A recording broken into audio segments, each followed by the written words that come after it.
Sud Radio, le grand matin week-end, l'info Éco Plus, Didier Testo. Bonjour mon cher Didier. Bonjour Maxime. Fondateur de la Bourse et de la Vie TV.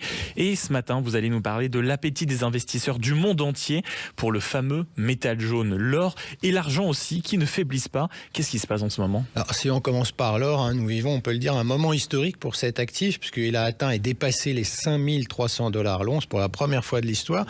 Le cours de l'argent, lui, atteint les 109 $ l'once pour la première fois également de son histoire. C'est quasiment 273% en un an. 2 ans pour l'or, c'est 158% avec plusieurs raisons, bien sûr, évoquées par les spécialistes. Mais ce qui se passe sur les marchés peut être aussi dans l'autre sens, puisqu'on a eu cette semaine l'or et l'argent qu'on fait disparaître, tenez-vous bien, 5 900 milliards de dollars de capitalisation boursière en moins de 30 minutes. On rendez compte à quel point c'est fou. Pour mettre les choses en perspective, c'est comme si la richesse combinée, le fameux PIB, même si c'est pas tout à fait ça, du Royaume-Uni et de la France, s'évaporait en moins de temps qu'il ne faut pour commander une pizza. Tous les experts vous parlent de l'or comme valeur refuge, certes, mais il peut aussi avoir cette volatilité extrême, faut pas l'oublier. Ce qui se passe en ce moment sur les marchés financiers n'est pas rassurant du tout. D'abord, il y avait le marché chinois qui s'était tendu sous l'effet d'une bande physique sans précédent. La Chine, de l'autre côté, se débarrassait de ses bons du trésor américain et accumule de l'or. Elle a réduit sa trésorerie depuis son pic de 2013 quasiment de 600 milliards de dollars et les réserves d'or en Chine ont pratiquement doublé.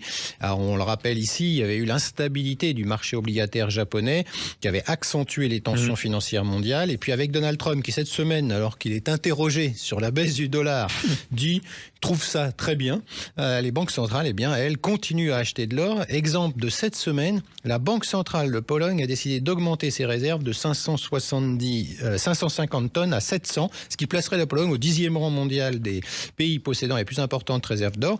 Et elle possède désormais, la Pologne, plus d'or que la Banque centrale européenne. Donc là, cette politique américaine convainc peut-être Donald Trump, mais lui seul et sa cour. Le dollar a connu sa pire semaine en 4 mois, atteignant de nouveaux plus bas. Et puisqu'on parle de Donald Trump, après son épisode autour du Groenland, on sent que les risques géopolitiques demeurent. Oui, on a vu les menaces contre l'Europe ou le Canada. Vendre l'Amérique devient presque tendance, que ce soit pour les actions, les obligations ou les devises. Ce qu'en dit Ray Diallo, qui est un gérant de hedge fund, des fonds spéculatifs à propos de la dévaluation monétaire. Le problème de la dette est suivi d'une dévaluation de la monnaie. Roosevelt a abandonné l'étalon or en 1933, dévalué le dollar, tourné la page. Nixon a fait de même en 71. Ça pousse les gens à se tourner vers d'autres actifs. C'est ce qui se passe en ce moment. C'est le genre de période que nous traversons actuellement. Et un autre investisseur est sur cette longueur d'onde. Il s'appelle Peter Schiff. C'est lui qui s'était fait connaître pour avoir prédit la crise financière de 2008. Il dit le monde est en train de couper l'herbe sous le pied des États-Unis. Le dollar va s'effondrer, c'est sa théorie.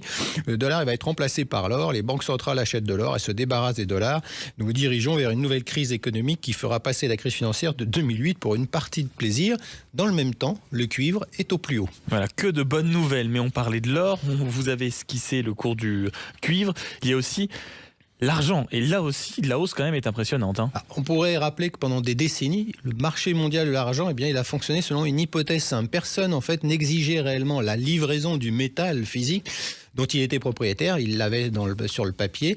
Cette hypothèse s'est effondrée puisque, par exemple, les premiers jours de janvier, il y a eu plus de 33 millions d'onces d'argent qui ont été physiquement retirées du marché de l'argent pour une livraison. Et la Chine, encore, elle est à la manœuvre puisque depuis le 1er janvier 2026, il faut le rappeler, Pékin a mis en œuvre des contrôles à l'exportation qui ont modifié l'approvisionnement mondial en argent. Il ne s'agissait pas d'un simple ajustement. Ils ont reclassé l'argent comme matériau stratégique, le plaçant dans la même catégorie que les terres rares. Il faut rappeler que la demande industrielle d'argent, c'est 59% de la consommation totale. On le retrouve dans les véhicules électriques, les centres de données ou les semi-conducteurs. Et cette semaine également, il y a eu un volume sur une ETF, ce qui est un produit financier qui suit un secteur ou un indice, celui qui est sur l'argent. 79 milliards de dollars cette semaine, c'est le volume normalement qu'on a sur une année.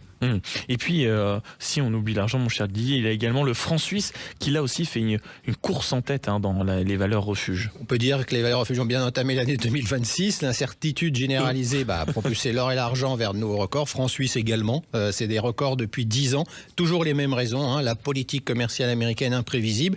Et puis la semaine dernière, Trump s'est illustré en déclarant à Davos que les droits de douane sur la Suisse allaient être relevés de 31 à 39 parce que la présidente suisse de l'époque, Karin Keller-Sutter, l'avait tout simplement agacé. Ça, c'est un super motif. Et puis au moment où les questions de protectionnisme ressurgissent un peu partout en Europe, il y a un accord historique qui se dessine entre l'Inde et l'Europe. Oui, puisque c'est le plus important accord jamais signé par l'une ou l'autre des parties. Il vise à renforcer les liens économiques et politiques entre les blocs des 27 nations et la 4e économie mondiale. En août dernier, Donald Trump, encore lui, avait annoncé un droit de douane supplémentaire de 25% sur les produits indiens pour les sanctions sur les importations de pétrole et de gaz russe, qui s'ajoutaient déjà aux 25 annoncés.